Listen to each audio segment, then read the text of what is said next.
Says it's recording. Okay, so I invited Dan Horn here from Fenland District Council tonight, just to give everyone a bit of an overview about what Fenland's doing. Obviously, they had this seminar. It's not too dissimilar a seminar at Fenland District Council a while ago, but obviously quite a lot's changed since then with COVID and the like. And also, obviously, a number of members on this council obviously weren't at that seminar because obviously not being on the council and the like. So I thought it'd be useful. And also I thought it'd be useful to make this obviously available publicly as well afterwards, maybe not immediately tonight, I don't have to try and see or tomorrow, but make it available to people so the public can kind of see as well, so they know what's happening. So I'll hand over to Dan, and then perhaps after that have a bit of a question and answer if there's anything anyone wants covering that they can ask. So I'll hand over to you now, Dan. Thanks very much, Sam, and thanks for inviting me along tonight to talk to Wisbech Town Council regarding the work that is going on in your town relating to homelessness and rough sleeping. I've got a series of slides to run through, and essentially what I'll do is just a brief look at the legislation, which has changed significantly since April 2018. A quick look at the core team, and what that looks like, and the demand of service going into the core team. But then of particular interest, obviously, to Wisbech Town Council has been around the rough sleeping and the additional resource that we've secured in recent years to help try and support the needs that have come out relating to rough sleeping in the town. And then obviously we've had a significant impact from the COVID pandemic, and actually the opportunity that that's presented in relation to tackling rough sleeping that's come out from the COVID pandemic, in terms of it has been an opportunity from the requirements to meet the public health needs of the pandemic to help support hopefully kickstarting a new opportunity for rough sleepers from that situation. And then most importantly, we're just one organisation, but we have a huge backup from a range of partners, and I want to just spend some time to explain what those partners are, who they are, and the great work that they do around Fenland, and particularly in Wisbech, because it is a team effort, it's a real team effort, and we'd be lost without them. And then just look at the monitoring that we are required to do, and the close scrutiny we have from the Ministry of Housing, Communities, Local Government, which then moves on to next steps, because next steps is a constantly moving feast. We never stop thinking about service development. We never rest on our laurels. We know there's more challenges, and we know that the service needs to continue to develop. That's why we've got a homelessness strategy and rough sleeping action plan, and that is constantly evolving. And I want to explain some of the next steps, because we have got plans afoot, and that will never end. And we're always keen to, if people hear of good practice elsewhere, we want to hear about it, because it might work in Fenland context, and we want to see if we can get things to work that are new and will help create more options for rough sleepers and homelessness generally. So that's essentially the presentation. If it's all right, I'll run through the slides and then have a question and answer at the end, if that works for all members tonight. Is that okay with everybody? Sounds good. Okay.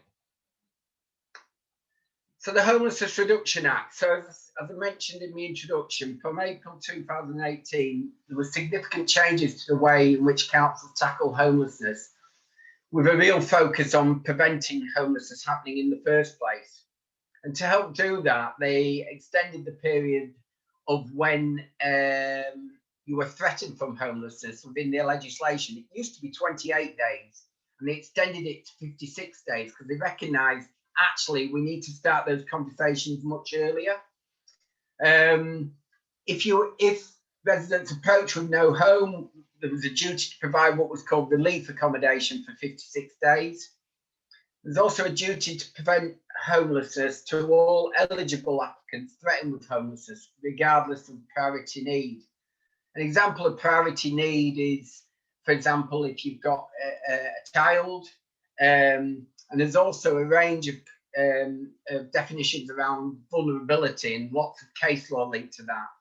I think that's been one of the challenges in relation to vulnerability, because I see lots of people who I would classify as vulnerable, but actually under the legislation, they're not deemed as vulnerable in relation to case law.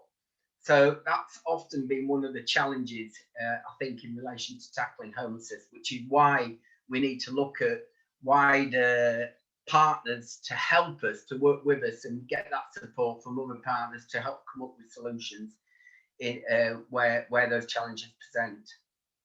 There's also now a duty to refer from other agencies. For example, social care will be an example, to refer in if they've got the hint of a sign of a housing issue. Send it into housing options, send it into the team, and we'll start looking at the situation. For example, or if somebody's going to be leaving prison, again, refer in so that it's not the last day saying, right, they're going to be homeless tomorrow.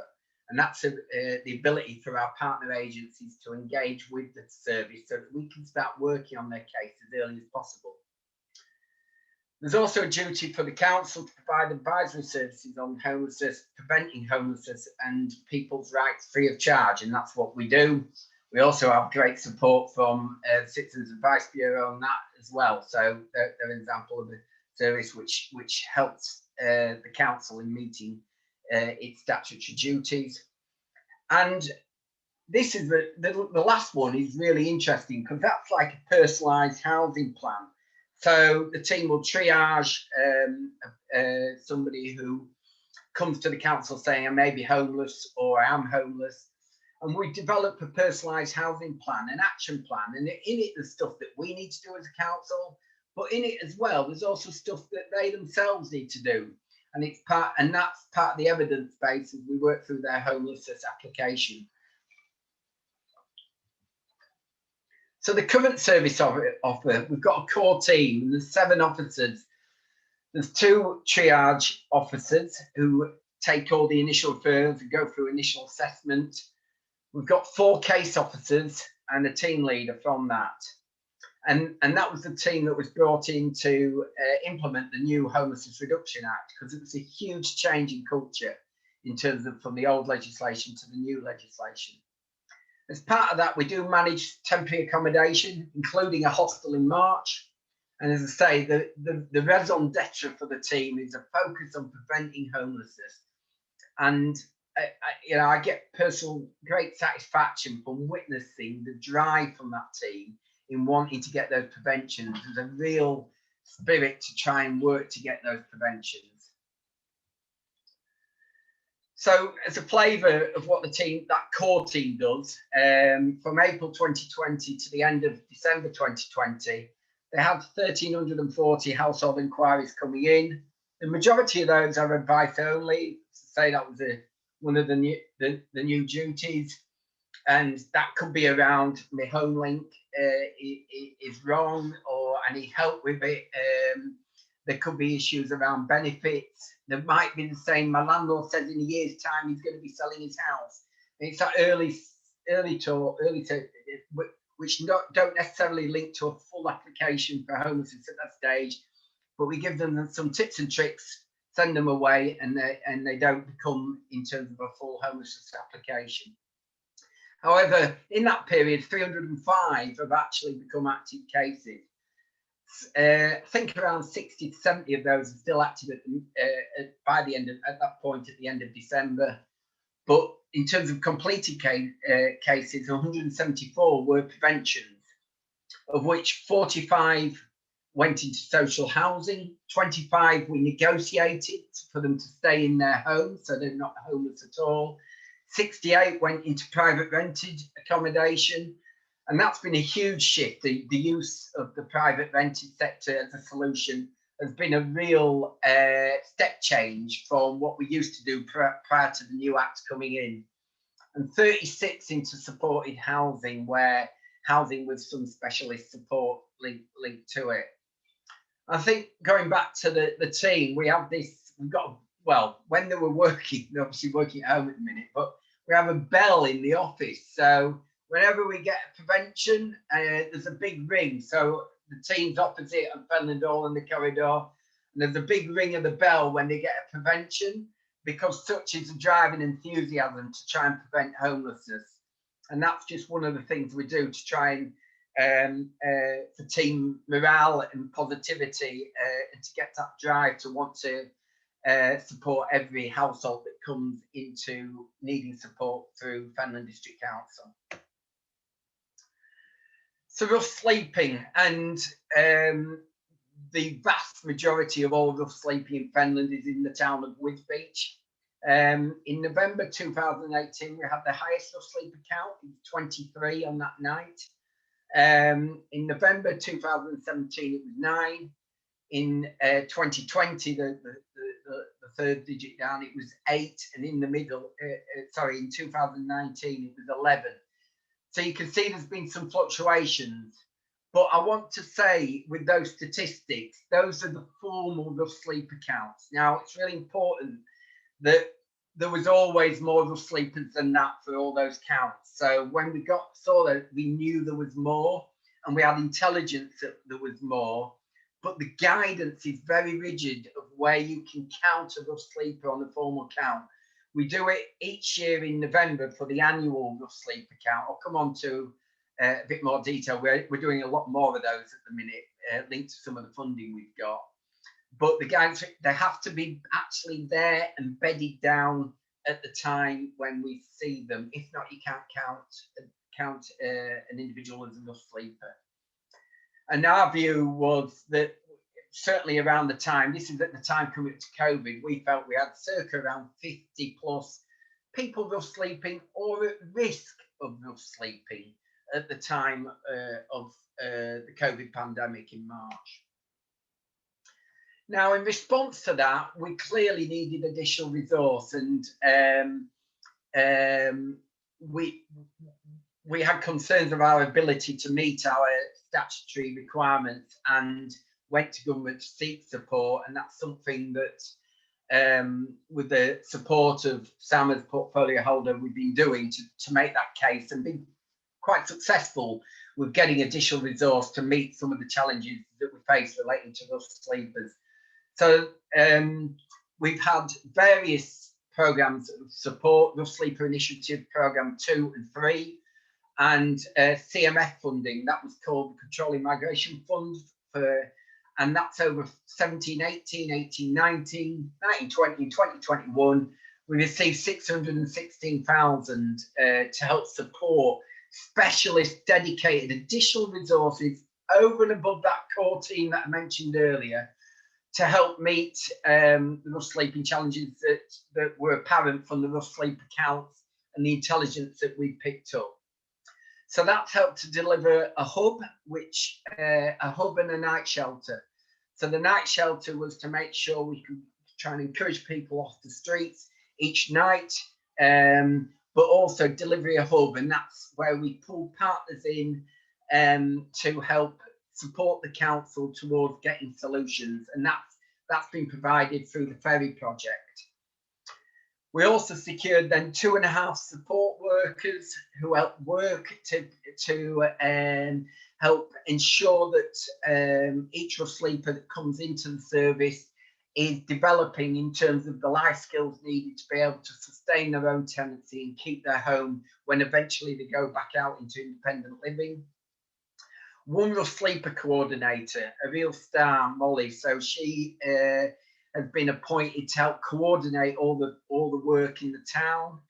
3 outreach workers and who actually, when we hear of a rough sleeper report from the community or from councillors who've said we've been approached by a member of the community that there is a rough sleeper in this location, we've got these outreach workers that go out and engage with them to try and encourage them into the system to receive support.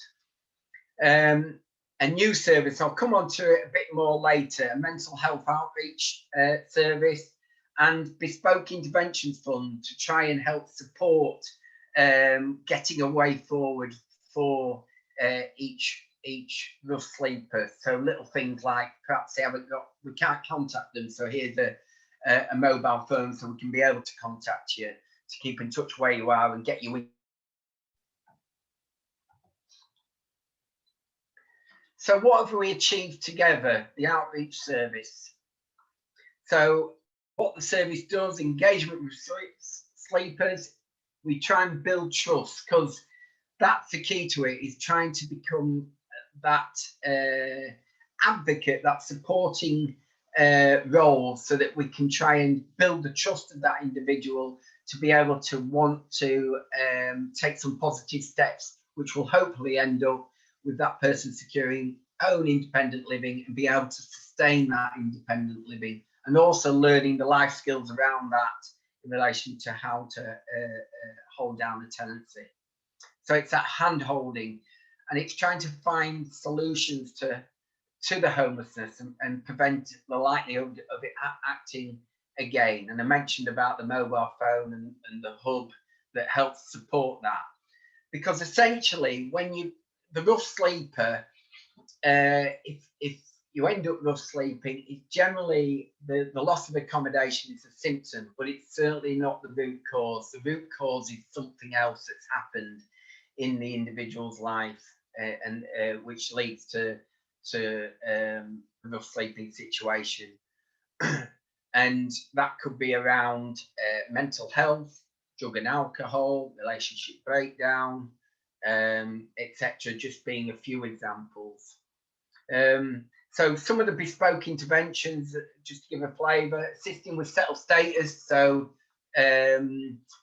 if you're from former European Union, from the European Union, as a result of Brexit, you have to apply for settled status, and the team have been helping, ensuring that they've got the evidence to show that settled status application can be made. Referrals to drug and alcohol if there's substance misuse identified. I mentioned about referrals to mental health services. Registration for GPs, a real crucial role to get them registered with GPs. Support to embassies, potentially looking at passport issues and documents, again, to assist with obtaining work and training, or sometimes to say, look, it's not working out, do you want to return home, and supporting to be able to return to the country of origin. And also the hub and night shelter, preventing and relieving rough sleeping. So that just gives a flavour of those bespoke interventions. But as I mentioned earlier, we've got a huge, massive team that really we are lost without. We just couldn't deliver our responsibilities without this team effort. And we call it the one team, really, in our approach to helping to meet the challenges that we face. So the Ferry Project, they've got the Octavia View Hostel. They also offer the night shelter, and they've got the hub, and they receive some HRS's housing related support. So they also receive some support from Cambridge County Council, who provide significant amount of funding to help with relieving, to provide the support services around helping people to maintain their tenancies and prevent rough sleeping. Change, Grow, Live are an organisation that provide the rough sleeper outreach workers who go out to the locations when we get the intelligence from the community that there's a rough sleeper in this location. We'll send Change, Grow, Live out. We've got the foyer in the town, 16 to 25-year-olds who have to have a commitment to some form of education, employment or training. And Longhurst deliver that, and it provides fantastic support for young people.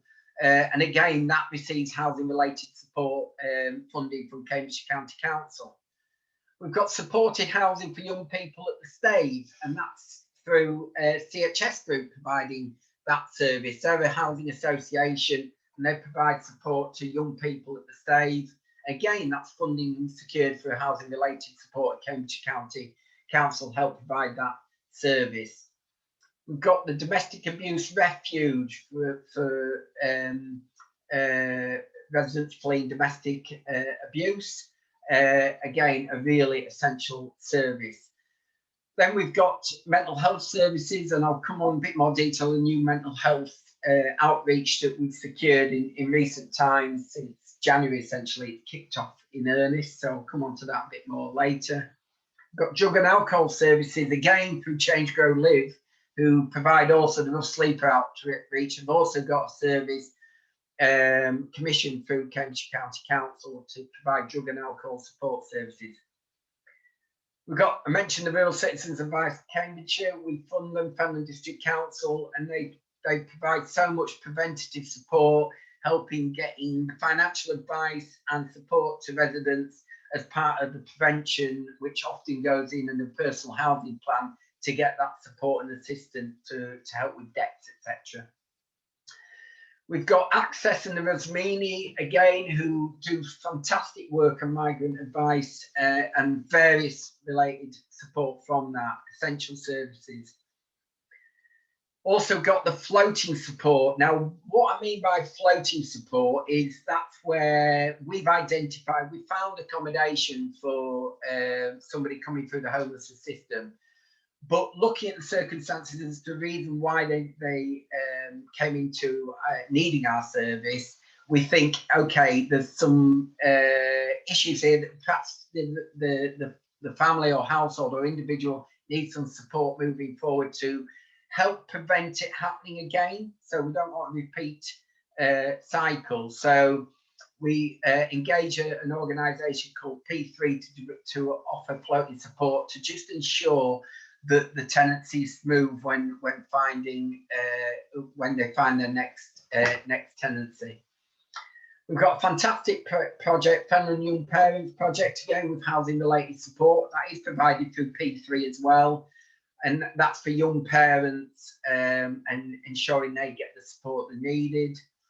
We've got a range of registered providers. I've mentioned some in terms of Longhurst, CHS Group, and Clarion are another example who we rely on in providing the throughput of accommodation to get solutions for people threatened and who are homeless.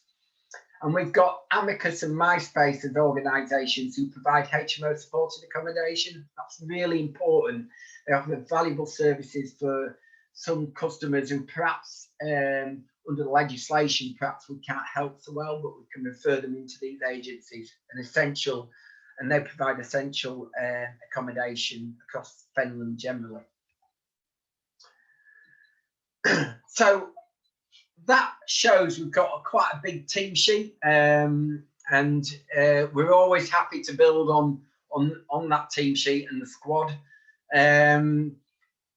The expectation from the NHCLG, where we get the majority of funding from, that they should meet the following criteria. So we need to check they're legally constituted, they follow due diligence, they've got a board of trustees, they've got a positive proven track record of delivery of services at scale, the experience, got capacity, they're constituted, including things like quality statements, guarding, etc.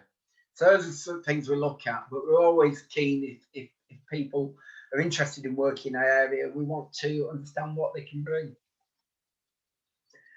So the COVID response. So dramatic change in March last 2020. Central government said public health pandemic emergency, and they coined the phrase everyone in. And they said you need to close your night shelter, which if you remember back on some of the figures, we had around 50, and we had a significant number, well over 20 each night going in the night shelter. So essentially, within a week, we had to close that night shelter and rehouse in independent living accommodation for 57 rough sleepers and those at risk of rough sleeping, and they were placed in temporary accommodation, hotels, and we started supporting them with weekly food parcels and also a place to prepare food wherever possible.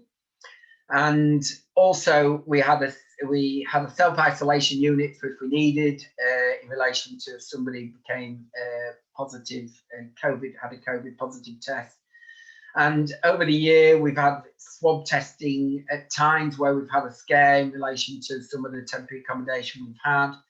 And actually, one of the new services we started in 2 weeks with support of the ferry project and also the core team, from the district core team, we're going to be offering twice weekly lateral flow tests to our rough sleepers and people in temporary accommodation as a new service. So that hopefully is going to kick off in a couple of weeks. So we're just getting trained, the team's just getting trained up on that at the minute in how to go about doing that. Similar to what's going on in the schools, when the schools in terms of lateral flow tests in the schools.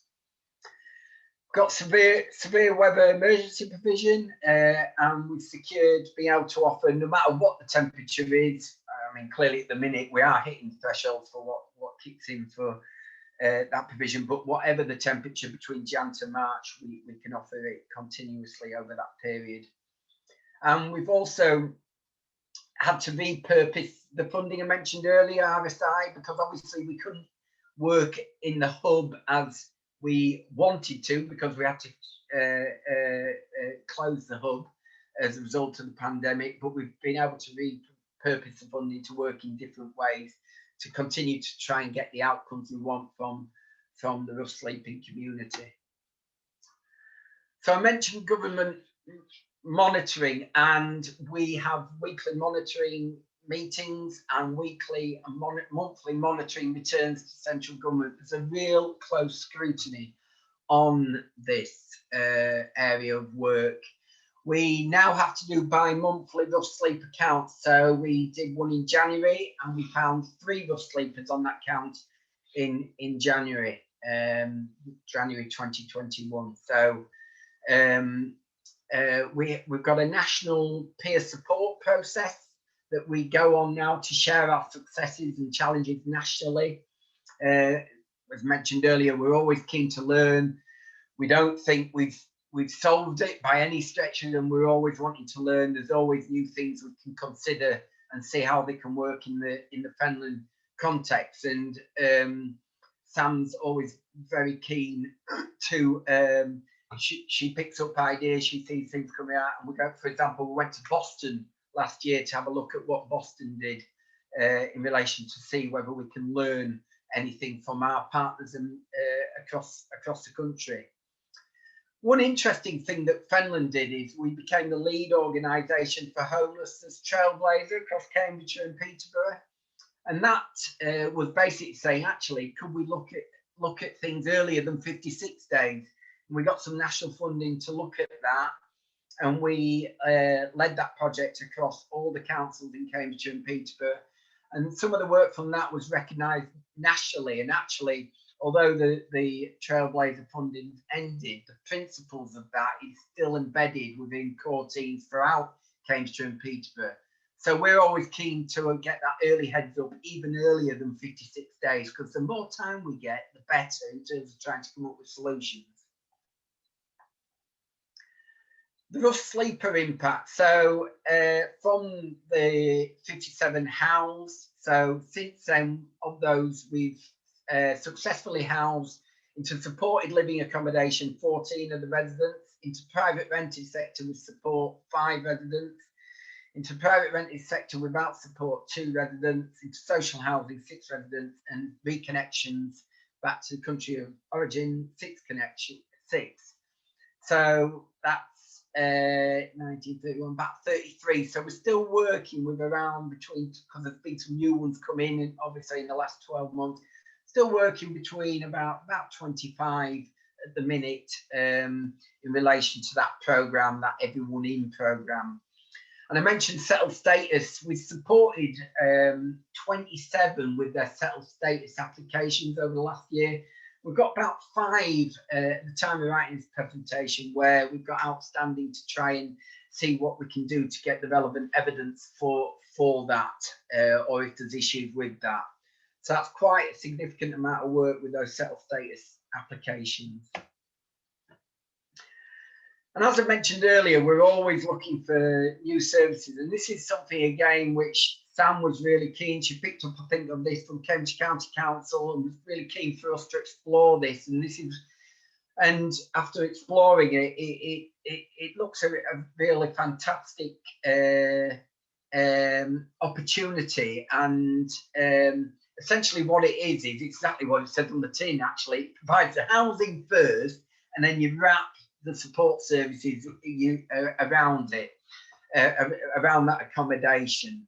So a stable, independent home first, and then provide that intensive personalised support and case management to homeless people with multiple needs. And again, we work with Cambridgeshire County Council. They placed a bid to the ministry, and we got 7 funded places in Fenland. And I think this has been really useful because there are many cases with individuals that come through to Fenland District Council and our partners, and the hostile environment just isn't going to work for them. And I think that often causes some of the issues in not being able to come up with solutions relating to individuals who struggle in that setting. And this is where we think this approach and this pilot work that we're doing in Fenland will have real benefits moving forward. And we've already got 2 in place, and touch wood, so far really working well. And at the minute we're trying to secure other homes, and we're getting support from our housing association partners to do that. But really complex needs cases which I've been aware of for a long period of time, where we're actually making some progress. So we're really quite excited about how how the housing first can be expanded upon, because we're always looking for a range of options, which I'll come on to in a bit more detail later. I've mentioned a few times mental health outreach. We're really excited about this because one of the challenges are several of our clients have, we think, significant mental health challenges, and it's not always easy for the needs of that individual to be suitable with how the mental health services, how you can access the mental health services, if that makes sense. So this mental health outreach service actually helps provide a much more bespoke service to clients we need help with. And I say it's just recently started, but I've got some really exciting feedback today, where again, another one of our long-standing cases where at last we've got a breakthrough, where we were able to have a good half hour with this mental health outreach work, helping facilitate, and now got some ideas and ways in that we hope will help support that vulnerable resident to get a way forward and a pathway to getting independent living and being able to sustain it moving forward. So we're really excited.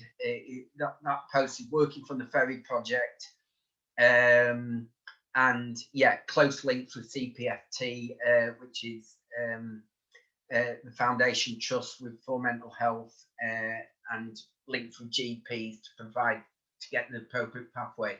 Comes back to the point I made that the loss of accommodation is a symptom, it's not the root cause. It's often something like mental health or some other reason for the root cause. And that links to that, the next thing, building on the Trailblazer success. We've been working with a range of partners across Cambridgeshire and Peterborough, and recently put in a Changing Futures expression of interest. And what this is builds on the concept that homelessness is everyone's business. Homelessness is the unacceptable outcome. So the loss of the roof over the head is a symptom, not the root cause. I've said that a few times, apologies. But the root cause is solved from the wider system support, and that's substance misuse, mental health, GP support, criminal justice, police. And the government have just released a funding programme where they want to look about how we can work in that one team partnership in different ways.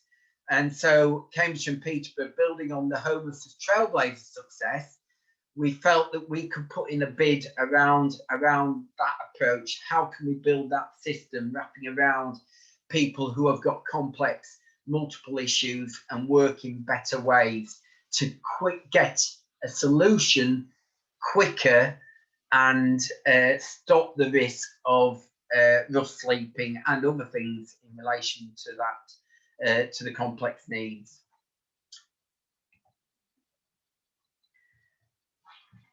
And another big issue we felt is that we need to improve the support to the community who wants to help, because people do want to help. And so I think that's an area that Sam in particular said to me and the team, how can we improve that? And it's vital that you, as councillors, you get a lot of intel. Let the council know if you see a rough sleeper, and say to the community, let the council know. Now, sometimes you might get from the rough sleeper, I'm banned from whichever organisation. And there may have been an incident where they've had to leave that accommodation. That does happen, you know, that can happen and does happen. But we never give up on any individual. So if plan A hasn't worked and they've been banned, so to speak, we move on to plan B. We'll move on to C. In some cases, actually, we're probably on about S, T, U, V, but we never give up. And we will always try another way. Our service, as I think I'm trying to hopefully explain, is our service is constantly developing. So what may not have been an option 6 months ago is now an option. A practical example of that is the mental health outreach support. We've got a different way into the mental health services. So what I would employ anybody to do is to just send an email, housingadvice@fenland.gov.uk. Should have put the phone number on there, 01354 654 321. Pass on the intelligence to the team. And also, to help with that, we're developing a new app, which is basically need help and give help. We've got it in test. And so if you need help, if you're a rough sleeper yourself, it's an app that you can tap on it, see where you can get help in the Fenland context. And if you're an interested community resident and you want to give help, we also show how best to give help to make sure it's the right sort of help, and you can think, you know, you're doing the right thing in terms of how to give that help in the best way. The Next Steps accommodation programme. So this came out from the Everyone In campaign from central government.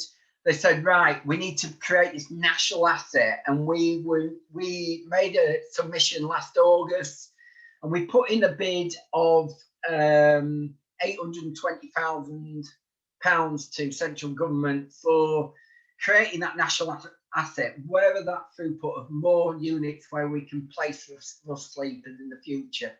And Clarion themselves topped up that funding by a further 580,000 of their own resource to help make it a success. And we were successful in that funding in following ways: hotel provision for the suspension of the derogation, no recourse to public funds, residents who haven't got recourse to public funds, to help the council support those residents from September to the end of March.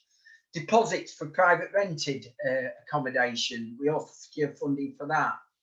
The 10 long-term properties for rent, a 30-year, for at least a 30-year period through Clarion, with Ferry providing the tenancy support to help sustain those tenancies. So we're currently trying to buy those properties, one-bed properties, throughout all of Fenland, not just Wisbech, to help have that national asset for rough sleepers in our area. Really excited about that. And 30 bed spaces for 5 years through Amicus, who I mentioned as a key partner earlier. And we got some funding for the setup costs for those properties, and they're currently buying those HMOs and making sure they're refurbished and ready for occupation. So if you can see there, that's 40 places in the long term. So the next steps, again, as I've mentioned earlier, going back to the trailblazer approach. So a real worry moving forward is in evictions, when COVID suspension, at the minute there's a suspension of court action as a result of COVID, but we know that there'll be a backlog of requests for people to be evicted as a result of rent arrears, etc. So that's where the lessons learned from the Homelessness Trailblazer programme that I mentioned earlier, that we helped lead across Cambridge and Peterborough, to start that early prevention work for 56 days. So a practical example, we met with Clarion and we asked Clarion to send a letter to people that they've become aware of newly arising arrears who are tenants of Clarion. So we sent a letter and words to the effect of, please don't stick your head in the sand. Come and talk to Fenland District Council now.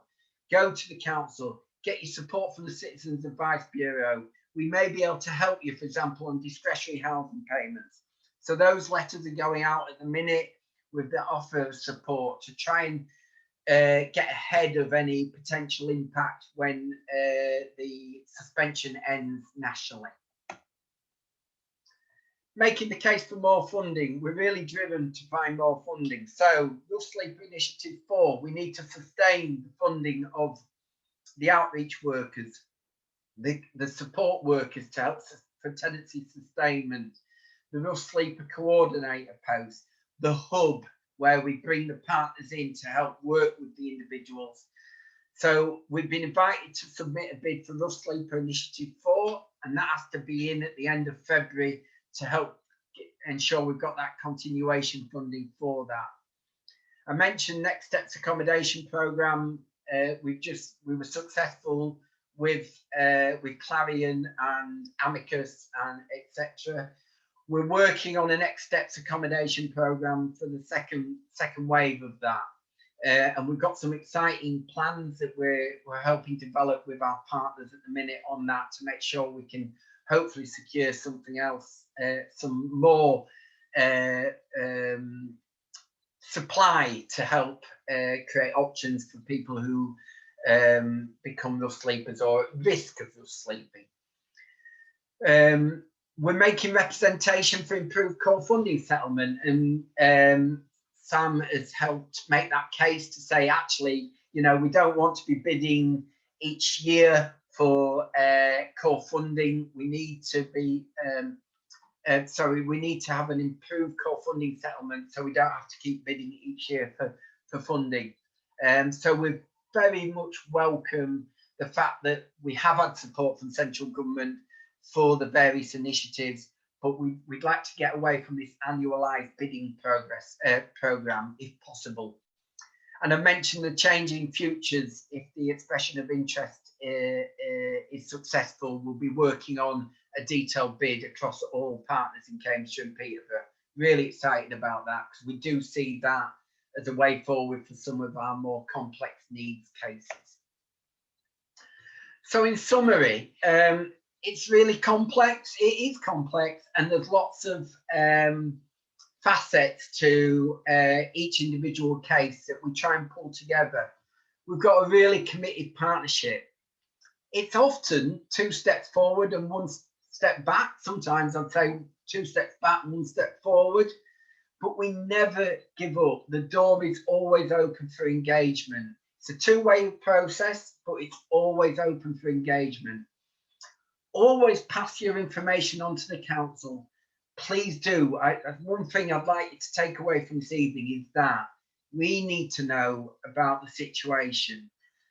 We've got many new initiatives just starting or to be started, but we're not precious, and we know we can always learn, we can always improve. So if you've got initiatives that you've heard of, brilliant, let us know. We'll look into them. If we can make them work, if we can get the funding, we're really happy to explore if we think it works in the Fenland area, in the Fenland context. And that just links on, we're constantly updating our work plan, and we're continuously, and that's as part of our homelessness strategy and rough sleeper action plan. I hope that's been useful for you.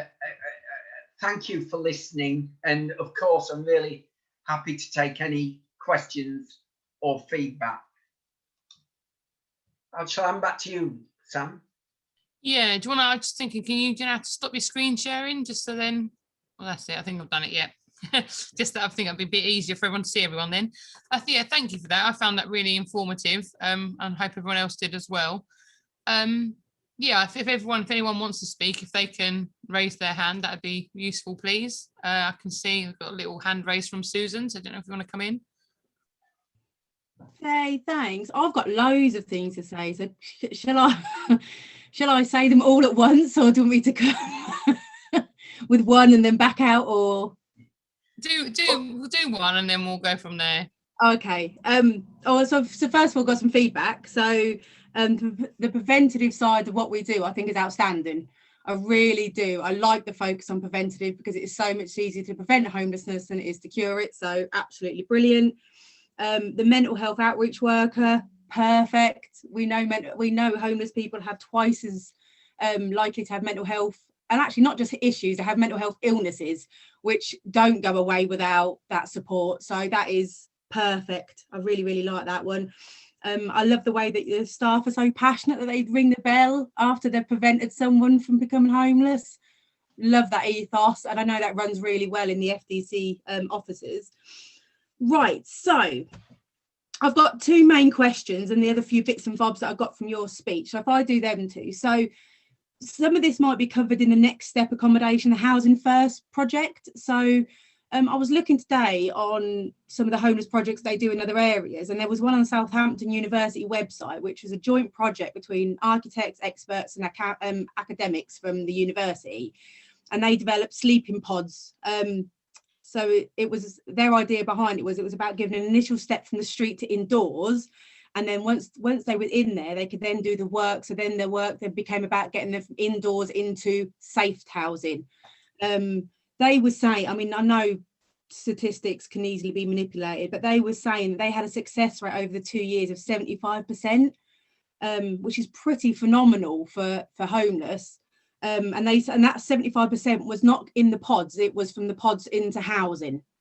So they got people from the pods, and the pods were specifically designed so they weren't like garden flats. I've seen some that look like little holiday chalets, and I've seen some that looks really grim, but they had a special designer, and it was about making it a really basic but nice, if that makes sense. So they actually had a bench in that pod, so it wasn't a bed, it was a bench, because if you're going from homeless to a bed, it's a massive leap. So they wanted to do a halfway sort of step, and I didn't know if that's something we could look into, Dan.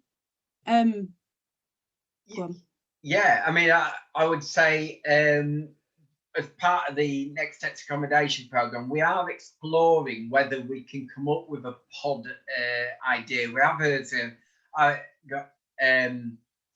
I'm aware of a scheme, not in Southampton, so I'd like to pick up, if you've got a link for that, I'd like to really have a look at that, where a scheme that Lou McCarry's doing actually in Stoke, ex-footballer, so sort of similar to pod concept. And so there is a scheme in Cambridge as well. So that is something we are looking at exploring. Obviously, we have to look at land and also obviously planning.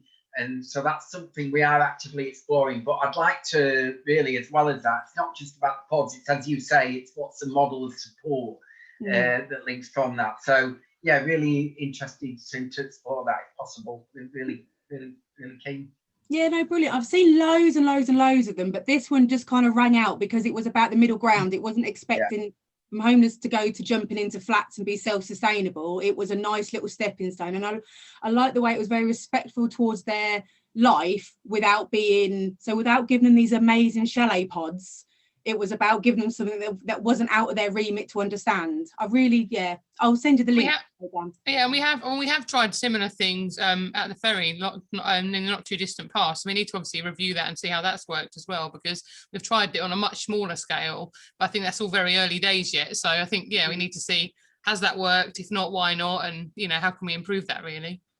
Yeah, definitely. Shall I say my other one, Sam? Yeah, carry on, yeah. Okay, so this one's quite a big one for me. So when people decline our help, so obviously some homeless people do not want our help, they decline it flat out, do not want it, and tell us to leave them alone. We obviously need to respect that. We can't place ourselves in a position of superiority where we believe we know what's best for them. We cannot override their decision. If they have capacity, we have got no rights whatsoever to enforce our help on anybody. And that's quite a big thing in any kind of profession that we all work in, really. So if they say no, how do we then leave the light on if they want to, in 1 month, 6 months, a year, come back for help? And then the other part of that question is, how do we align the fears of the public, who seem to think that we've left them and we're not working with them, but in actual fact we've offered and they've not wanted to. So with protect, because obviously we cannot share information about anybody, but protecting that information, how do we then say to the public that, like, that we've got those, we know about them, in a way that protects everybody's confidentiality? So I'll try to take this sort of end bit down and then you take the first bit. So I think in terms of the sort of the end bit, I actually don't necessarily know the answer to that, because it is really difficult, because you're right, we can't discuss people's individual cases, and I often sort of see things and read things, and I perhaps know that there's perhaps a second side to the story that we can't share. So that is always a frustration. And I suppose as well, in terms of what you said about capacity, that's really important as well, because I think that we often know that people perhaps don't have capacity to make the right decisions, and trying to get other agencies to listen. So obviously, like Fenland District Council can't say this person hasn't got capacity. So we have to kind of make that case to higher organisations, and it can sometimes feel, I suppose, like to officers like they're banging their head against the brick wall. But we have had, obviously, like I say, I can't go into details, but we have had actually a great success with one case where we did actually make that point, and it was successful. But it took, a great deal of work, and it's frustrating, because you almost want to say, like, oh, look at this, look what's happened, look this success, because actually that person's life will actually be massively changed if it carries on being successful. But you just can't. But in terms of like leaving the door open, if I hand that over to Dan, because obviously he knows a bit more about the processes there. Yeah, we do. So you're absolutely right, we do have those cases. So they say, actually, I just don't want your help, I'm happy, working on my own on this, and I'm happy where I'm at. So what we do though is we do leave the door open. So we said, look, here's the way to contact back into the service. If you change your mind, the door is always open. And then sometimes they may not come back, but they might have they might chat to somebody in the community who they trust, and they say, well, I told them this, but I've said no now. And that often can be a way back in, if that community member knows to contact the council to say, I think he or she might be in a different mindset now, to be able to accept that service. But you're absolutely right, there is an element of choice in this, and we do have to respect that. I think you're right as well, Dan, isn't it? It's about like the community ringing in, because I'm aware of a member of the community that contacted me about a rough sleeper, and I got on the phone to one of the officers at the district council who was able to, send someone from CGL to go and meet that rough sleeper in that location within sort of the hour, which is really quite useful. And so I think that's why I think the message we need to get out to people, in my opinion, is please report the rough sleeper to Fenland District Council, because if we don't know they're there, or we do know they're there, but they're ready to re-engage, we need to be getting back out to them. And by not telling us, it's really unhelpful to that rough sleeper, because it's not going to get them moved on. I hope that answers the question. I don't know if you've got any other questions, or should I bring Andrew in and then I'll come back to you? I did have one more, but I'll let it go. Oh, well, yeah. I know, we'll come back to you. Andrew? Yeah, sorry, Susan, this is only going to be quick. It's just, it's to do with your question. I think it was said earlier on in the presentation that nobody's exempt. Nobody's exempt from these services, and anybody can access them, and all they have to do is say that they want them. You can't, like you said, you can't force it on people, but I think it is pretty clear here that nobody will be refused help. So, and I think that was in the presentation. I think that's the main thing that we need to put out, that the community should know, and we as councillors should know, and should be passing that message on if anybody does ask us, is that nobody is exempt from the help that is on offer. And if they want to access it, they can. All they need is a little bit of help to get to that help, sort of thing. Yeah, thanks for that. I mean, that actually quite leads me on. I know it's a bit naughty me having a question, but I was just thinking in the presentation, if someone was watching this in the public, they might think, we're saying that obviously everyone's in and everyone's entitled to be accommodated, and then we're saying that in January, which obviously was only a few weeks ago, we found 3 rough sleepers. So I suppose a member of the public might ask, well, why have you still got 3 rough sleepers? Now I know we can't discuss specific cases, but I wondered if maybe you could outline reasons why we might still find some people rough sleeping, even though everyone can be accommodated at the moment. Yeah, so I think it can be, again, as Sue mentioned, choice that they decide, or they've had an experience where unfortunately there has been where they've been asked to leave accommodation, and that's where we would continue to pick up through the outreach work as the engagement to try and see how we can get them back into the system, because we've got a responsibility to continue to try and help everyone, and we'll continue to do that.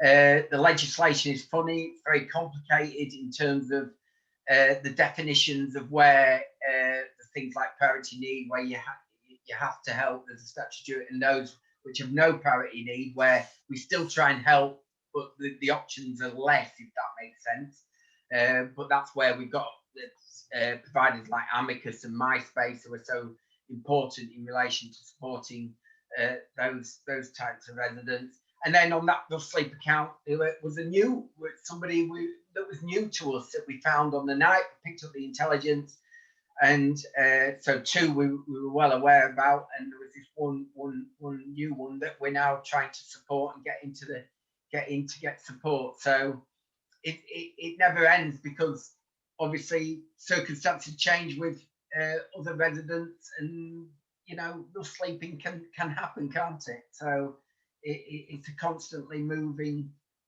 picture. Yeah. Thank you. Susan, did you want to come back and ask you other questions? Yeah, please, if you don't mind. So there's actually 2 more I lied. So one, have we actually fed back about the rough sleeper count criteria, that it's not actually letting us count what we believe is the true numbers? But how do we go about changing that? Because if the criteria is so strict that it's not allowing us to properly record, that's not really worth it's not good, is it? Like, are we telling them? So that's a national guidance, so once a year we have to follow that, and it's externally verified. So for the first time this year, I think because of COVID, actually we didn't have an external validator, but I think a few of you here have been on the rough sleeper counts, and for the formal one, there is an external validator who comes along, appointed by essentially the ministry, to check that we're doing it in accordance with the guidance that comes with it.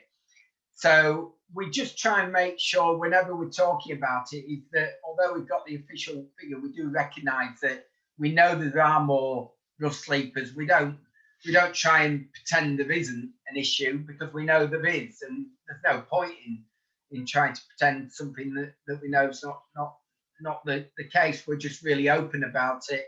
But what we are also open about is that we will try and resolve anything we can do to help each individual. But sometimes it does take several attempts to get a pathway that gets a success, so to speak. We do have failures. We do get things wrong. I think it's important to say, no organisation is perfect, but we learn from that. Well, I think as well that the point is, I think everyone, because I think some of the problems that we've got are problems that everyone's got. And I think all councillors and MPs and everyone actually needs to be making a lot of the voices known nationally, because there's a number of things I think that we've got problems with. For example, a lot of the registered providers like Clarion, it's not them, I'm not sort of like picking on them, but I think a lot of people have said to me, it feels like they almost kind of cherry pick tenants, and social housing was sort of originally supposed to be for people in real desperate need. But again, that's a national problem. This thing about the rough sleep account, I completely agree with you. It's ludicrous. I mean, I went on the one, I've been on the last 3, and the one last year, we knew there were 18 people in the night shelter, but we weren't allowed to count them. So you've got a crazy figure where actually we just know that there's much more people rough sleeping, but you can only record a certain number of figures. And that's also frustrating, because people say, oh, you're saying there's only 3 rough sleepers. We know there's more than that. I'm like, yeah, we know there's more than that, but we aren't allowed to to record it. So that's another thing we need to be making, and also about funding as well, because like Dan said in the presentation, we are so heavily reliant on money from the government. And if we don't get more money from the government, you know, we could almost fall off a cliff edge with this. So did you want another question, Susan? Yeah, please. I was just going to sit and say the good thing about the criteria is if you guys know it and you're not following it, you're not taking that as gospel. That's really good, because it really worries me that we can't put down the actual numbers that we know. We have to follow such a criteria that doesn't allow us to. So my other one was the COVID suspension in housing evictions and the impending flood of backlogged evictions. Are we getting people responding to those letters that you're sending out, Dan? And if not, is there anything as councillors can do? Because it kind of worries me that there's a lot of people that are desperate at the moment and they've got their rent piling up, or the universal credits aren't obviously what their wages used to be and stuff. Is there anything as councillors can do? Are people responding? Yeah, so the letters have just gone recently out, and I know the team are working with some residents from Clarion who are getting some support as a result of those referrals. It's early days because it's only recently gone out, so I think it would be too early to say what the outcome of that idea has been.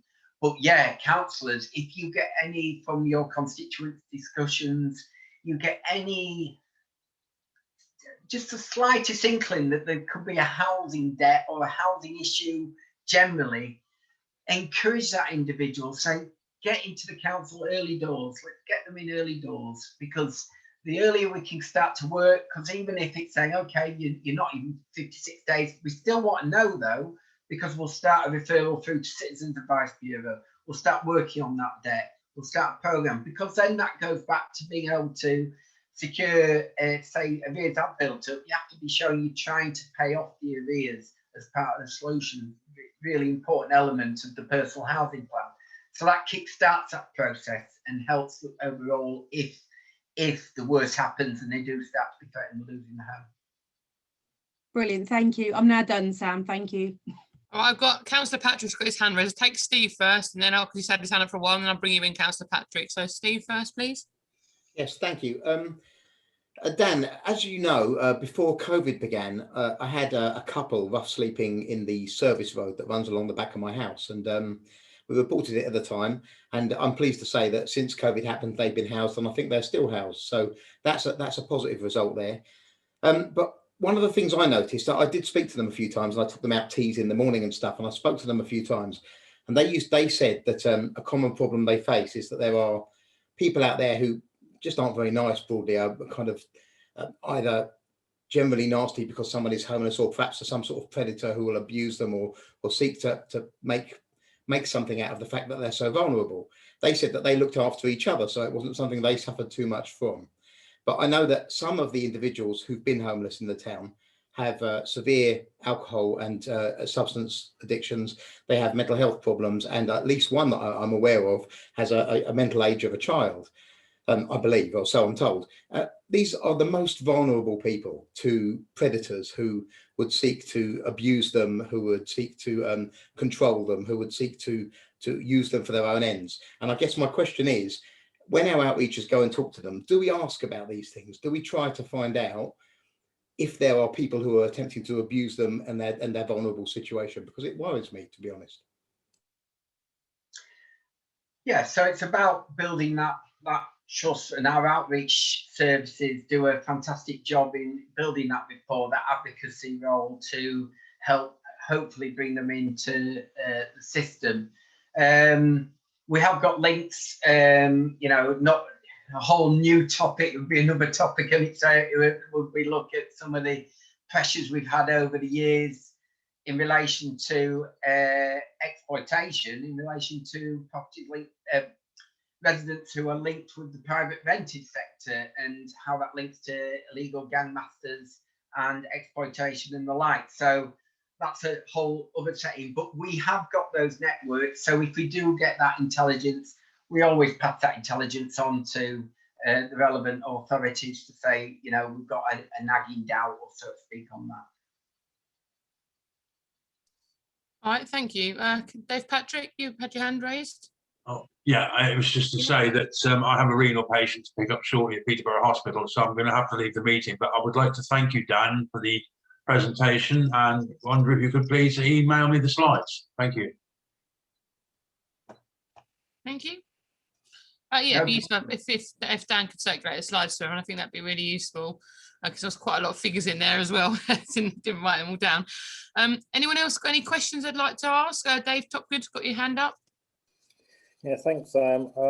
Dan, I'm somebody who struggles a lot with my own mental health, and I've actually been through the process from rehousing, etc., some years back. When I was going through issues with my mental health, I really disliked having to use the telephone, and I found going into the offices and speaking face to face with staff was better for me. I'm a bit concerned, what are we doing for those people now? Because of course with COVID we're a bit stuck with face to face meetings. Can they still face to face, or are they slipping through the net? That's a really good question, and you're absolutely right. There are, that is something that, again, for our very skilled outreach workers and support workers, the workers who work as part of the Ferry project, they try and understand what those issues are and come up with strategies to address them. So we are doing face-to-face. The outreach are out all the time. We're still doing face-to-face. We've got COVID risk assessment to do that in a safe way. Obviously, we will try and do things on the phone if that's feasible, because obviously that's at the current time that's the most safe thing to do. But if there is a need for that face-to-face, for the example that you just gave there, then of course we look at workarounds to make sure we can continue that engagement in a way that helps get success at the end of the day. Thank you for that, Dan.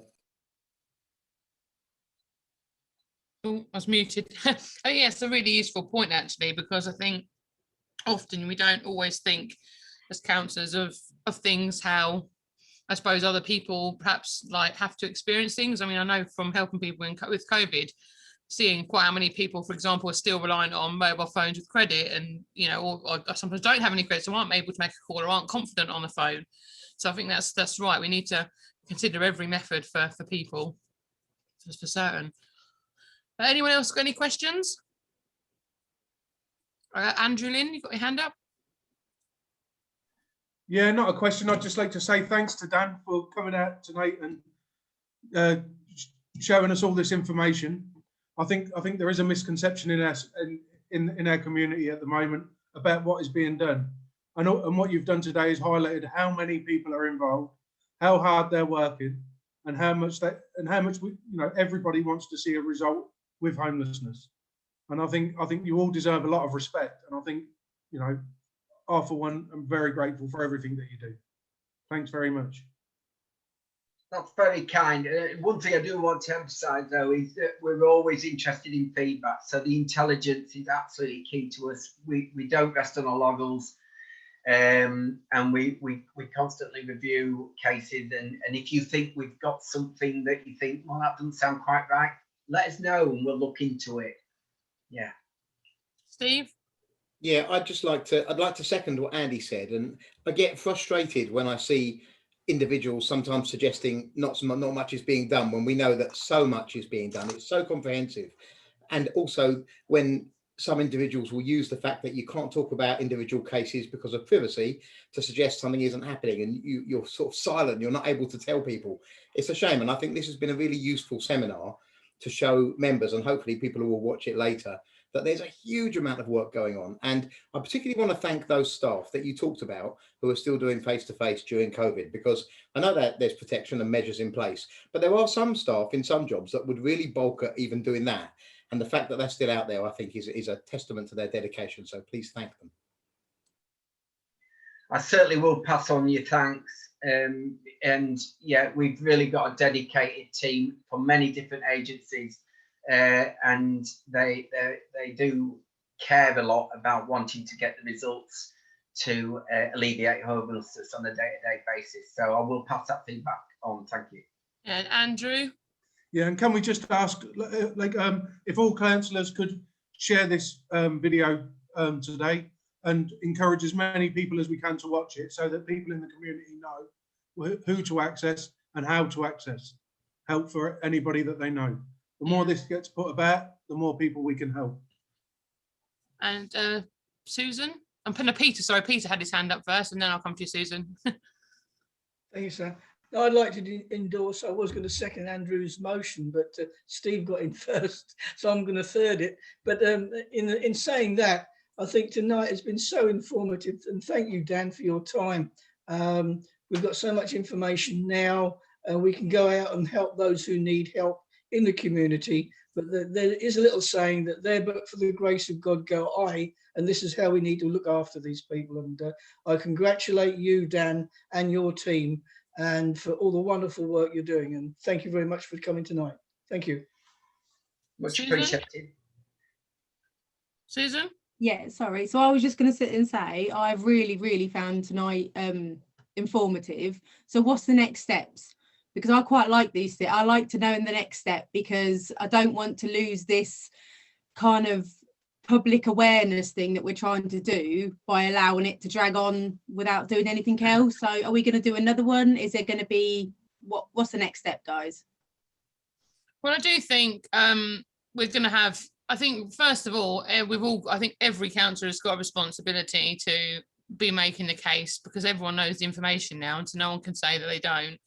I think we need to have, so with regards to, I know people were saying about this homelessness summit, so we did have, like I said, at the last council meeting, we did have one pre-COVID at the boathouse, and there was a lot of partners that attended it. It was a massive amount of people, so I think we should have one of those again. And I think we could probably, I don't see any reason why we couldn't invite all councillors to that, and perhaps look at maybe some element of public, I don't know how we do that quite, but maybe not the whole thing, maybe some sort of public participation at some point. But I think we can, it's something to talk about. But I think a lot of this needs to be done post-COVID, because I do think that although these Zoom meetings are quite useful, actually, I think that everyone getting in a room together is also really useful, because I know I met quite a lot of people in that homelessness summit I've never met before. And it was quite a really good round table. So we had where everyone sort of went off into different groups of people they'd never met and talked about what their service was and what they did, and sort of shared ideas. And I think when it's in that kind of informal setting, it's sometimes you kind of get better ideas. And I know we had something at the Queen Mary as well, which was really useful, because they invited quite a few sort of service users along who'd had experience of rough sleeping and homelessness, and they shared the barriers they'd found and what they'd experienced, and that was useful. So I think it might be good to have another one of those as well, so people can sort of get to hear feedback of what actually it is like to experience it. I think as well, just building on Sam's thoughts, I think the app, we're hoping to be not too far away to launch the app, because I do think the community need a bit more help from us as the council on what to do and, how to act when they see a concern relating to homelessness and sleeping. So I'm hoping this app might help with that. So that's another key area of development. It's that communications, I think, is where we, alongside some of the initiatives I've outlined in the presentation. Yeah. Any further questions? All right, well, thank you very much. Thanks for everyone for attending as well. And thanks, just Dan, my thanks to you for this, because, you don't have to attend in your free time to do this, and you have. So thank you ever so much. And for the rest of the team as well, because, it's not the criticism that's been leveled has not been fair, really. The team do a really good job. And, I'm always picking up the phone, and I'm not scared to sort of challenge if I feel there's been an issue, and the staff never hide anything. They never, don't ever feel there's any dishonesty there. There's always open and honest conversation. So anyone that's got any concerns can have those discussions with staff. So it needs to be done. So thank you very, very much for coming. I really do appreciate it and the time that's been put in. And thank you very much. Just end the meeting. Thanks, Dan. Thank you. Thank you. Cheers, Dan. Thank you. Thank you. And good night.